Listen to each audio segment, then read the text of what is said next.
समाप्रभा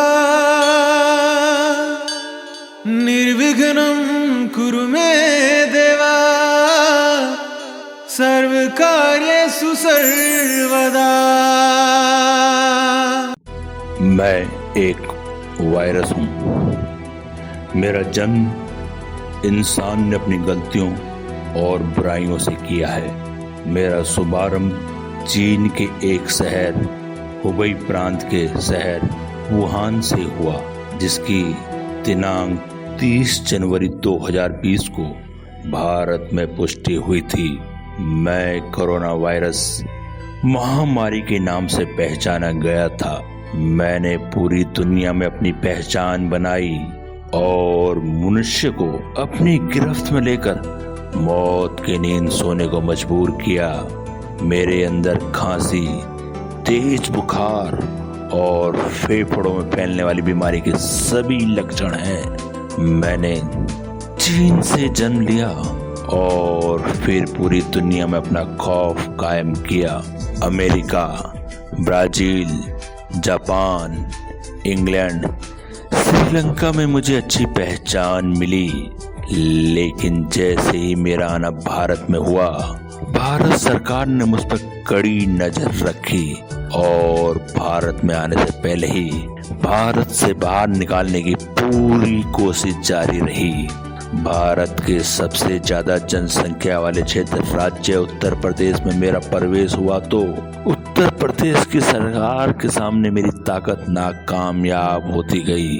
भारत सरकार व उत्तर प्रदेश सरकार ने अपनी जनता को वैक्सीन लगवाई और मेरे खिलाफ एक मुहिम चलाई जो पूरे भारत वर्ष में लागू हुई। जैसे वैक्सीन लगवाने के लिए डॉक्टर के कॉलोनी वाइज कैंप, गांव-गांव में वैक्सीन कैंप, मुंह पर मास्क, साबुन से बार बार हाथ धोना, 2 गज की दूरी बना के रखना, सैनिटाइजर का प्रयोग और सभी चिकित्सालयों में ऑक्सीजन सिलेंडर, बेड, दवाइयों की सुविधाएं पूर्ण रूप से संचालित रही। सैनिटाइजर मास्क का प्रयोग तो दिसंबर 2019 में भारत सरकार द्वारा दिए गए निर्देश अनुसार करने लगी थी और आज तक भारत सरकार ने मेरे खिलाफ मुहिम जारी रखी हुई है।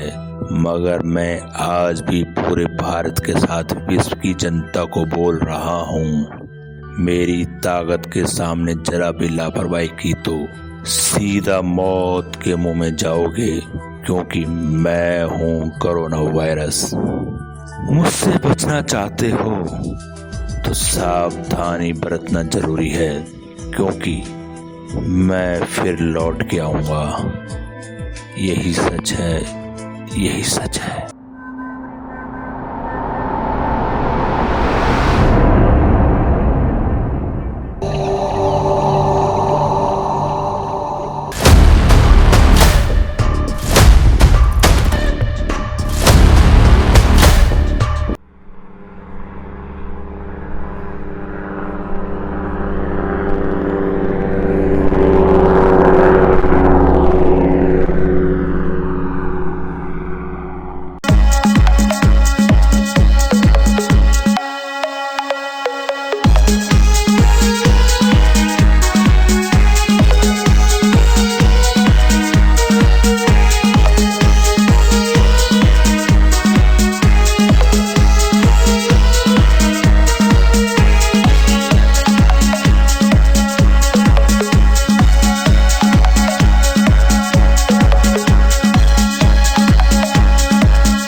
काजल, एक गिलास पानी लाना।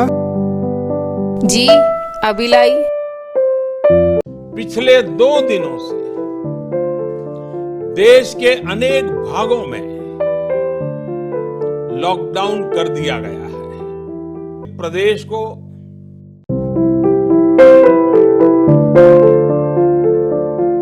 अरे राहुल जी, इतना टेंशन में क्यों हो? टेंशन मत लो, सब ठीक हो जाएगा। क्या आपने सुना नहीं? माननीय प्रधानमंत्री नरेंद्र मोदी जी ने अभी क्या कहा? आज रात 12 बजे से संपूर्ण लॉकडाउन होने जा रहा है। वैसे भी अगर बिना जॉब के यहाँ पर रहेंगे तो घर खर्च कैसे चलेगा?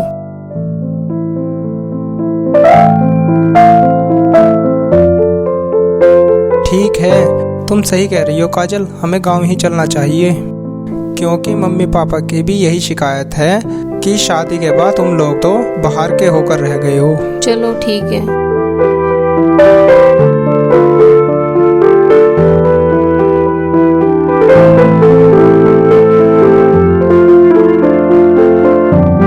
नमस्कार जी। कहाँ जा रहे हो भाई?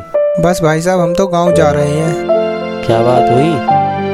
क्या आपको मालूम नहीं है, सभी कंपनियां बंद हैं, लॉकडाउन लगा हुआ है, हमारे पास खाने पीने का पर्याप्त राशन भी नहीं है। राहुल जी, मेरे पास तो पैसे हैं नहीं, क्या तुम्हारे पास पैसे हैं? हाँ, पैसे तो नहीं है, लेकिन अपने गांव तक तो हम चले ही जाएंगे। कहाँ जा रहे हो?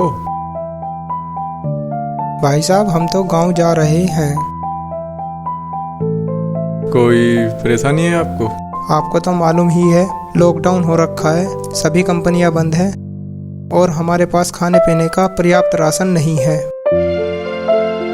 उत्तर प्रदेश सरकार खाद्य सामग्री सब फ्री दे रही है और दवाइयाँ सब फ्री मिल रही है, मुफ्त में इलाज फ्री चल रहे हैं। भारत सरकार के आदेशानुसार जब तक लॉकडाउन होता है आपको खाना पीना दवाइयाँ सब फ्री मिलेगी, आप परेशान मत होइए। चलिए घर में बैठे। नहीं जी, हमें अपने गांव जाना है। मेरे सास ससुर की भी तबीयत ठीक नहीं है। जब तक अनलॉक होगा, जब तक हम अपने गांव होकर आ जाते हैं।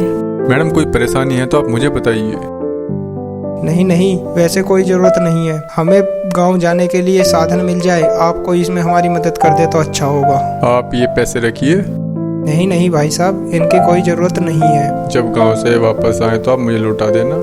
ईश्वर आपकी मदद करे। नमस्कार।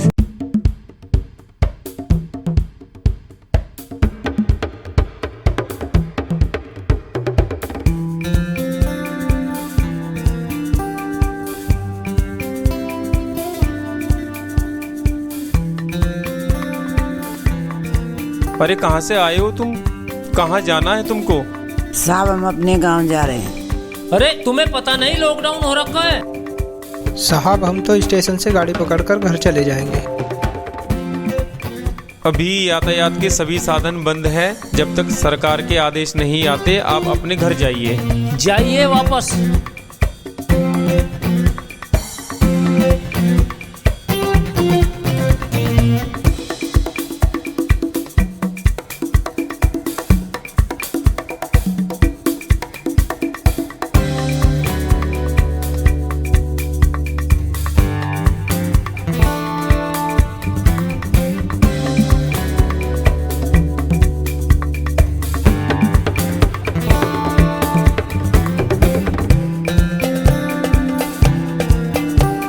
ये देखो, ये भीड़ कहाँ जा रही है? हे, इधर आओ। सर, हम लोग अपने गांव जा रहे हैं क्योंकि हमारे पास खाने का राशन नहीं है। परिवार वाले भी बीमार हैं। पहले मास्क चेहरे पे ठीक से लगाइए। कार, बस, ऑटो पूर्ण रूप से बंद है। तुम कैसे जाओगे? चलो वापस जाओ अपने घर। कहाँ जाएं साहब, अब तो हमारे पास खाने के लिए राशन भी नहीं है। वापस जाओ।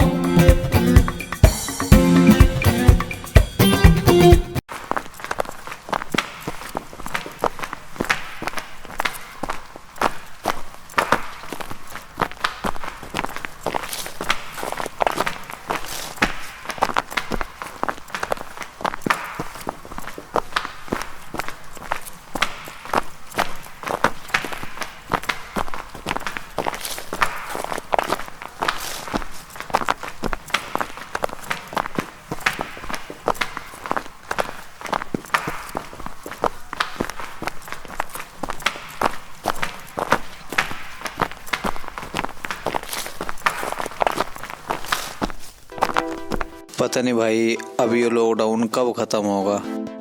पहले तो रात रात का कर्फ्यू था, अब 1 हफ्ते का, भी पता नहीं कब तक चलेगा। भाई जीवन रेखा भी अब पता नहीं कैसे चलेगी। हमारी सरकार तो जनता की बहुत मदद कर रही है। फ्री खाना, फ्री रसोई गैस, कोरोना मरीज को दवाई फ्री, ऑक्सीजन सिलेंडर फ्री, उसका खाना पीना फ्री। और देशों में तो ऐसा भी नहीं है। हाँ ठीक बोल रहे हो भाई, गलती हमारे से हुई है, हम समय रहते हुए कुछ कर नहीं पाए। चलो अब तो शाम सी हो गई है, कहीं चल के आराम करते हैं।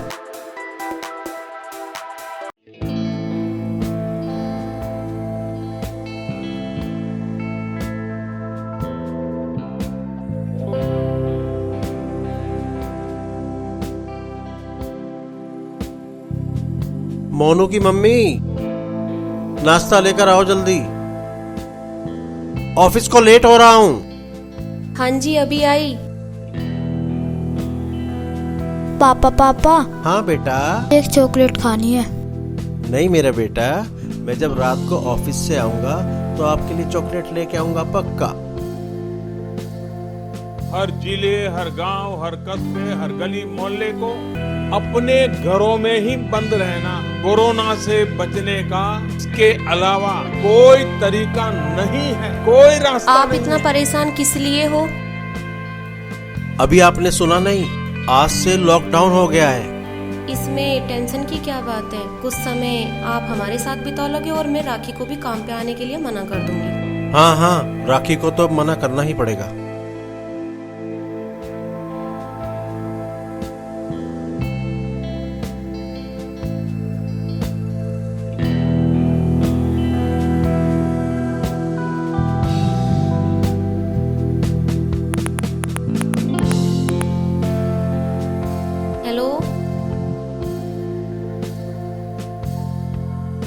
जी मैम।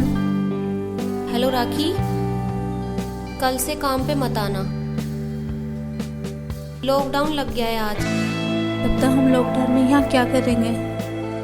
तब तक हम अपने गांव चले जाते हैं। मुझे मेरी सैलरी दे दीजिए। हाँ मैं बताती। अमित जी, राखी अपनी सैलरी मांग रही है और आपको दे देनी चाहिए, क्योंकि लॉकडाउन लगा हुआ है, वो भी परेशान होगी। पहले से ही इतनी टेंशन है, आगे की जिंदगी कैसे चलेगी? बाहर से 5 करोड़ का माल आने वाला था, लॉकडाउन के कारण अब वो भी नहीं आएगा। अब घर बैठकर सब काम करने पड़ेंगे। पापा। हाँ बेटा। फिर मेरी चॉकलेट कैसे आएगी? अरे बेटा, आपकी चॉकलेट तो पक्का आएगी, प्रॉमिस, पक्का आएगी आपकी चॉकलेट। उसको पैसे दो कहीं से भी इंतजाम करके।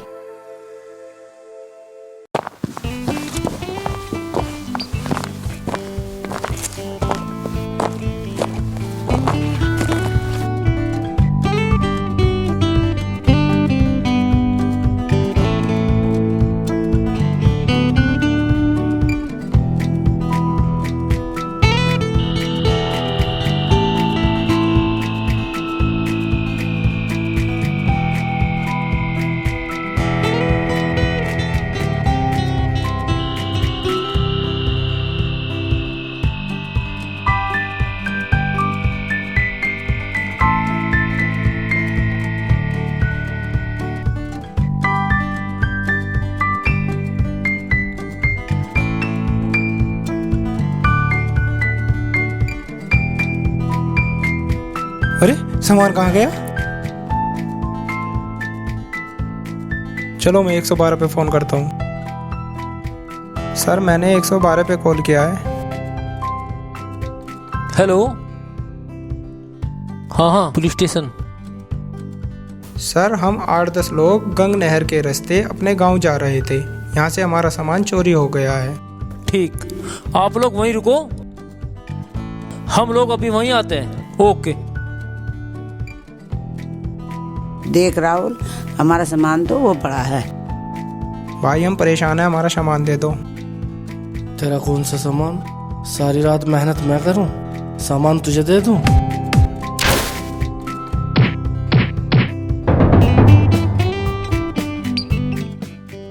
ये राहुल कौन है जिसने 112 पर कॉल किया था?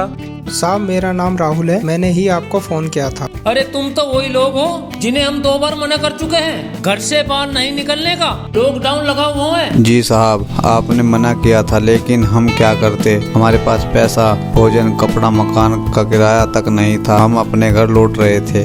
साहब हमें चलते चलते शाम हो गई थी, हम आराम करने बैठ गए और सो गए। राहुल तू बता क्या परेशानी थी? मैडम परेशानी ये थी, हमारा सामान चोरी हो गया था, इसलिए मदद के लिए आपको कॉल किया था। बताओ कितना सामान था तुम लोगों का? सर सामान तो हमारा मिल गया है। दीदी ने सामान को चोरी करते हुए देख लिया था। राहुल ने उनसे झगड़ा करके सामान ले लिया है। अब क्या मदद चाहते हो हमसे बताइए।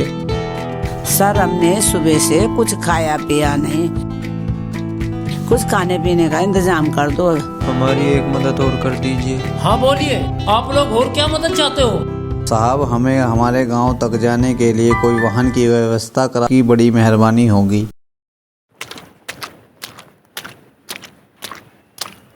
रुकिए,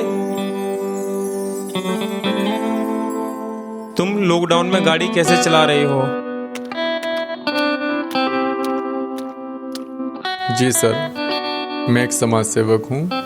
कोरोना को ध्यान में रखकर जनता की सेवा कर रहा हूँ। ये मेरे पास परमिशन भी है, देखिए। तो आप ये स्कूल की गाड़ी से जनता की सेवा कर रहे हो? ये मैंने प्राइवेट बस ली है स्कूल से। इसका ईंधन का खर्चा मैं अपनी जेब से करता हूँ, क्योंकि मैं एक समाज सेवक हूँ, जनता की सेवा करता हूँ। तो आप एक काम करिए, इन लोगों को इनके गांव तक छोड़ दीजिए। जी सर, आइए आप सभी।